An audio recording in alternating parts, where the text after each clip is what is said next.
Il est mis fin à une ignominie judiciaire et politique qui, à défaut d'une décision favorable, aurait abouti à une peine de mort qui ne dit pas son nom. Jeudi 17 juillet, en se rendant à la prison de Lannemezan, dans les Hautes-Pyrénées, José Navarro et Georges Larrey-Golan, deux membres du Parti communiste français, parmi les principaux animateurs du comité pour la libération de Jean Ibrahim Abdallah, sont tenus comme des gosses. Il y a de quoi.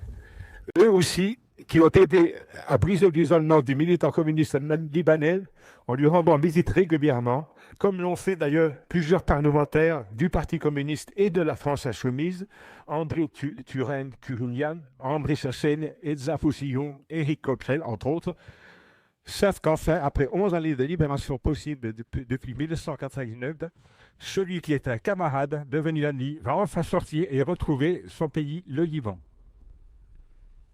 Sur la route qui nous conduisait au centre pénitentiaire, une intense émotion nous a saisis, raconte José Navarro à l'Humanité.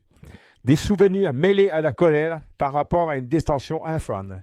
Il est mis fin à une ignominie judiciaire et politique qui, à défaut d'une décision favorable, aurait abouti à une peine de mort qui ne dit pas son nom. Les trois hommes se retrouvent enfin. Ils sont les mêmes, mais quelque chose a changé. De l'ordre à la dignité. Libres d'esprit, ils l'ont toujours été, partageant les mêmes valeurs. Libres physiquement, voilà qui est nouveau et fort. Jean Ibrahim Abdallah rappelle que cette libération est aussi essentiellement le fruit d'une mobilisation qui n'a cessé de croître. Partie de la base, des bases, de collectifs locaux, de la campagne militaire, la mobilisation n'a cessé de croître au fil des années, je le sais, disait Jean Ibrahim Abdallah. Jean a notamment cité l'implication d'Annie Ernaux, prix Nobel de littérature, et aussi le rôle d'André Chassaigne, jusque très récemment président du groupe communiste à l'Assemblée nationale.